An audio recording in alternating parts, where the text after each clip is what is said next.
Salut les amis et bienvenue sur votre plateforme. J'espère que vous allez bien. Je salue tous mes amis du Mali, du Burkina Faso.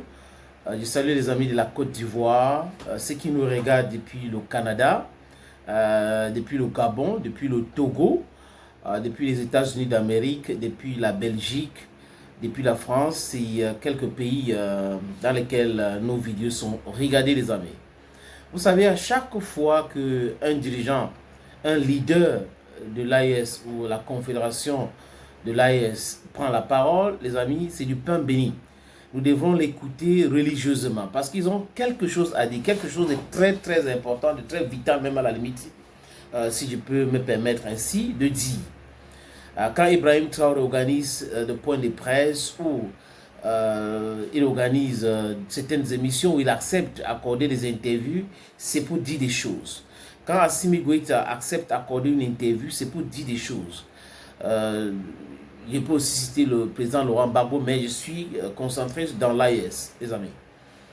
Pour dire en passant que je suis un soutien aussi du président Laurent Gbagbo depuis 2000 qu'il est devenu président et après 2010 quand il y a eu des problèmes, je suis toujours avec lui jusqu'aujourd'hui.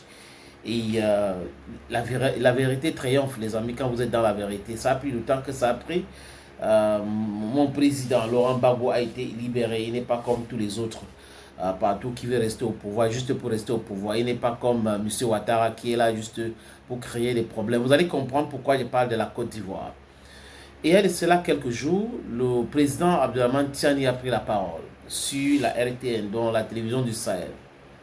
Le président Tiani, il ne parle pas beaucoup, mais à chaque fois qu'il parle, comme je le dis encore les amis, on doit l'écouter religieusement parce qu'il a quelque chose de vital, d'important, de sérieux à passer comme message. Le président Tiani a dit quoi les amis? Le président Tiani dans cet entretien, après je prends juste la quintessence de son message. Il informe à travers cet entretien les Africains et les soutiens de l'AES de ce que la France est en train de manigancer en Côte d'Ivoire depuis le mois d'août. Depuis le mois d'août, la France, Emmanuel Macron, les services secrets français sont en Côte d'Ivoire en train de préparer une rébellion pour déstabiliser l'AES. Donc, les pseudo-dirigeants, les sous-préfets de la CEDEAO, je ne parle pas des vrais comme Bassirou Diomaye Faye et Ousmane Sonko, je parle de ces sous-préfets-là. Espérons que le président John Dramani qui vient d'arriver ne va pas faire exactement la même chose comme Nana Akufo-Addo.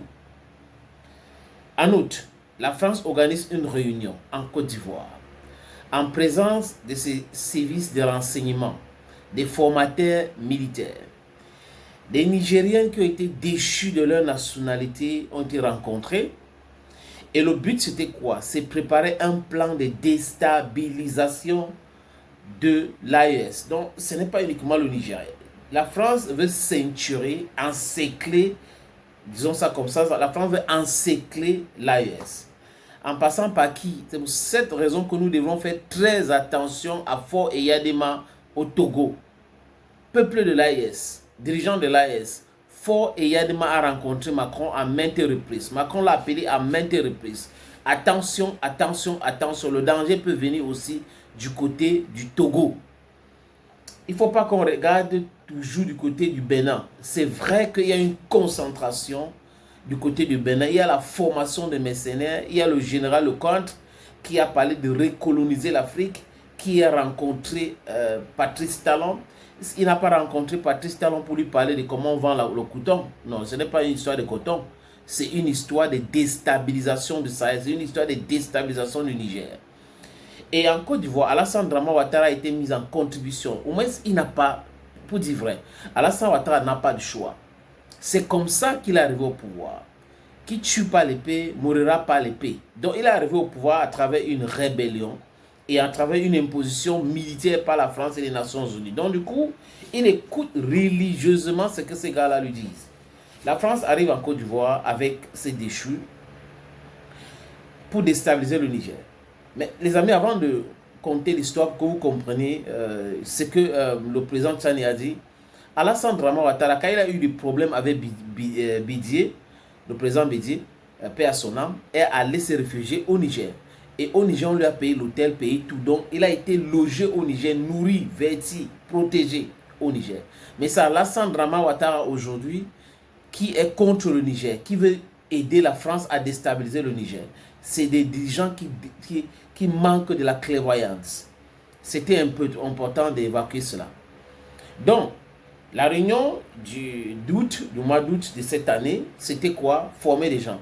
Les déchus, ceux qui ont perdu leur nationalité nigérienne, sont là.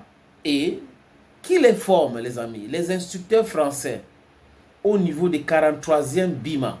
C'est là-bas que ces gars-là sont formés.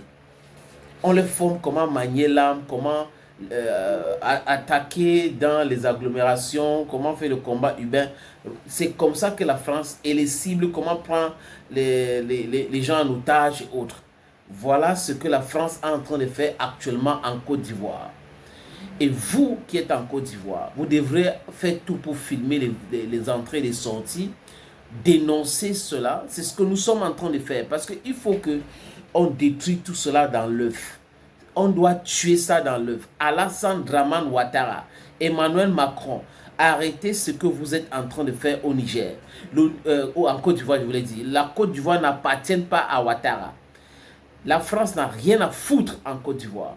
Cette France qui prétendait être une puissance économique et autres a peur aujourd'hui de perdre l'Afrique de l'Ouest. Parce que la France sait que sans l'Afrique de l'Ouest, sans l'Afrique centrale, sans l'Afrique, elle n'est rien, elle ne représente rien économiquement, elle ne représente rien en tant que puissance internationale, elle ne représente rien, je perds même mon latin les amis. Nous devons savoir que après le Tchad, après le Sénégal, les autres pays, nous devons savoir qu'on doit mener un combat pour que les autres pays demandent à la France de plier bagages. Le Gabon, Djibouti, la Côte d'Ivoire. Parce qu'ils sont les éléments de la déstabilisation de l'Afrique. La France est en Afrique uniquement pour déstabiliser l'Afrique. Quand les politiciens français disent, ou les élites françaises disent que nous sommes les amis de longue date avec l'Afrique, ils se moquent d'eux-mêmes. La France n'a jamais été amie avec l'Afrique. La France ne peut pas être amie avec l'Afrique. La France a été le pilleur de l'Afrique.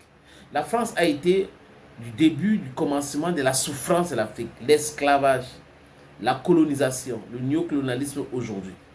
Donc nous devons faire très attention à cette France-là. Monsieur Ouattara, attention, attention, attention. N'oubliez pas que si vous sémez le désordre, vous allez récolter le désordre. À bon entendeur, salut.